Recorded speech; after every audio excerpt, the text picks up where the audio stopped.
5:30. In the morning, I stepped out with my coffee ready to load up for the biggest roofing job of the year. 15 grand enough to cover my daughter's school tuition, and my truck was gone. Just an oil stain where it should have been. Vanished. My heart punched my ribs, because without that truck, without the tools locked inside, my livelihood was toast. Later, I'd find out the HOA president had it towed in the middle of the night, and she actually smiled when I begged for it back. That was the morning I knew Karen Peaton had declared war on me, and she had no clue who she was messing with. My name's Garrett McNeil. I'm 34, and I run Ironclad Construction, a company I built from the ground up after losing my wife to cancer. I moved to Millbrook Heights so my little girl Sage could grow up somewhere safe, somewhere neighbors waved from their porches, somewhere kids rode bikes till the streetlights came on. That dream lasted about 3 weeks until Karen showed up. She was the self-anointed queen of our HOA 52, always in perfect makeup blonde highlights that probably cost more than my monthly mortgage, clutching a leather portfolio like it was the nuclear codes. She ruled the board with intimidation and parliamentary tricks, turning a 5-person committee into her own little dictatorship. The first time we clashed, it was over my work truck parked in my own driveway. A Ford F-350 with my company's logo on the side. To me, it was just the machine that paid for Sage's notebooks and the roof over our heads. To Karen, it was visual pollution that lowered property values. She quoted Section 12.3a like scripture, and told me dripping with condescension. Surely you understand the importance of maintaining our community's upscale appearance. I tried reasoning, offered to tuck the truck behind the house out of sight. She flipped to another obscure clause and basically said, "Nope, not allowed anywhere." The letters came. First, a friendly reminder, then a stern notice, then aggressive emails, each one colder than the last. I ignored them. I had bigger things to worry about, like Mrs. Rodriguez, the widow across town whose roof had been torn off in a storm. I worked 3 straight days patching it, leaving my truck in the driveway overnight because it was crammed with specialized gear I couldn't stash anywhere else. That's when Karen struck. At 11:47 p.m., while I was dead asleep, she fired off her final warning. By dawn, my truck was gone. I stood there staring at the empty spot, the gravel crunching under my boots. Sage tugging at my arm because her school bus was coming and Daddy didn't have a way to drive her. My tools, 15 grand worth, locked inside. And the job gone. I had to call the client, choke out some excuse about a family emergency. In construction, your reputation is everything. Miss one job, you're unreliable. Miss it because your HOA yanked your truck from your driveway, you're a walking punchline. That morning broke me. I sat at the kitchen table, head in my hands, drowning in bitterness. I actually asked myself if maybe Karen was right. Maybe I should have parked somewhere else. Maybe I should sell the house, start over somewhere HOA-free. I felt useless, like I was letting my daughter down, and that thought cut deeper than losing any contract. Then Sage padded into the kitchen in her pajamas and whispered, "Daddy, is the mean lady going to take our house too?" That snapped me out of my pity party. No way in hell. So I did what construction guys do best. I studied the blueprints.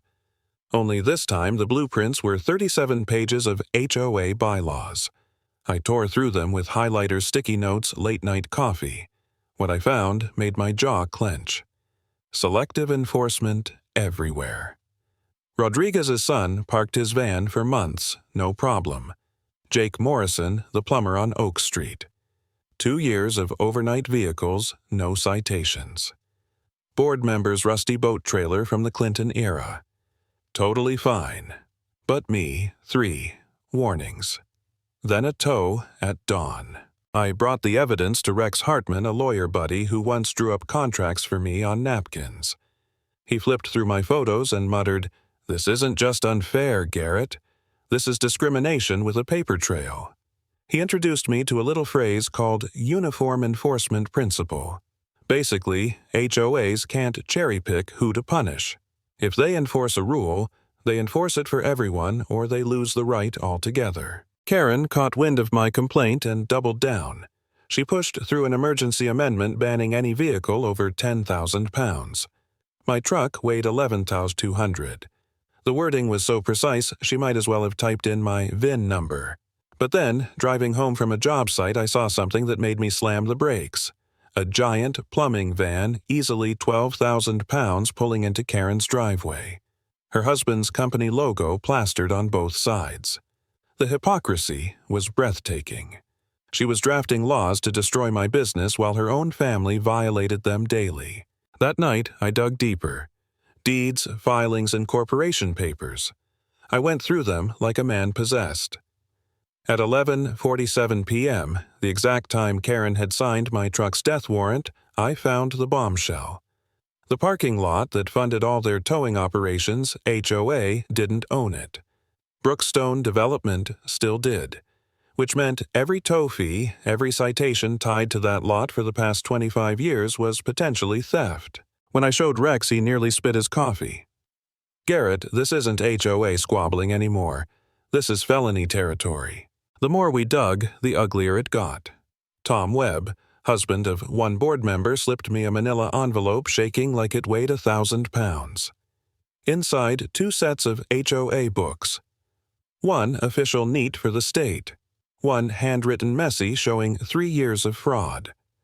Overcharges to her husband's company fake landscaping fees, even forged signatures on the original incorporation. Turns out the HOA itself was never legally valid. A quarter-century of lies, millions siphoned from families. And Karen had her claws in all of it. I built a team, Rex the lawyer, Tom. The whistleblower, Sarah Kim, the accountant, who lived 3 streets over. Even retired detective Morris Chen. My garage turned into a war room, paperwork stacked between sawdust and toolboxes. We mapped out a plan, expose Karen's fraud, reclaim the parking lot with Brookstone's backing, and dismantle her empire brick by brick. But Karen didn't go quietly. She filed false police reports, accused me of threats, spread rumors to clients that my company was unsafe. She even sent out illegal $500 legal defense fees to elderly neighbors, hoping to scare them into funding her war chest. Then one night I found brake fluid pooling under my truck. Someone had cut the lines. Security footage caught a shadowy figure, her gait unmistakably feminine, at 2:30 a.m. Karen had crossed from financial crime into attempted murder. That was the breaking point. I wasn't just fighting for my livelihood anymore. I was fighting for my life, my daughter's safety, and the sanity of an entire neighborhood. The showdown came at the community center. Karen strutted in late leather portfolio in hand, dressed like a martyr. She launched into her speech about being terrorized by a dangerous contractor. Voice trembling, hand on chest, crocodile tears glistening. For 6 years, she'd ruled every meeting like a queen. Not this time. Jake Morrison stood up mid-speech. "Karen, we've all seen the footage. You cut Garrett's brake lines." The room went dead silent. You could hear the fluorescent lights buzzing. Her face flickered through shock, denial, fury. She muttered something about fabrications, but no one was buying it. That's when I stood holding a stack of federal complaints. "Karen, the FBI has been investigating your money laundering. The IRS traced your offshore accounts. The U.S. Attorney has wire fraud and tax evasion charges lined up. Your HOA was never even legal to begin with." Her hands shook. Sweat glistened on her perfect makeup. Rex dropped a thick packet of court papers onto the podium like a hammer. David Brookstone himself stood waving the original deeds. "Mrs. Peaton, my family has been paying taxes on that parking lot for 25 years while you collected fees from property you don't own." 2 men in cheap suits, FBI agents, nodded from the back. Karen's voice cracked into hysteria. "You people don't understand what you're destroying." But then, Sarah Kim rose with spreadsheets showing every stolen dollar, every Cayman Islands transfer. The evidence was overwhelming. Detective Chen stepped forward, silver handcuffs glinting. "Mrs. Peaton, you're under arrest for filing false police reports, conspiracy to commit fraud, and attempted homicide." The click of metal closing around her wrists was the loudest sound in the room. 6 years of fear and frustration boiled over into applause. Neighbors who'd been silent finally cheered as the woman who terrorized us was led out in disgrace. That was it. Karen Peaton's reign was finished. The HOA, she ruled, collapsed under the weight of its own lies. And me, I got my truck back, my dignity back, and the knowledge that no bully, no matter how polished or powerful, is untouchable. The lesson: when someone tries to build their power on lies and intimidation, don't back down. Document everything. Fight smart and tear their empire down piece by piece.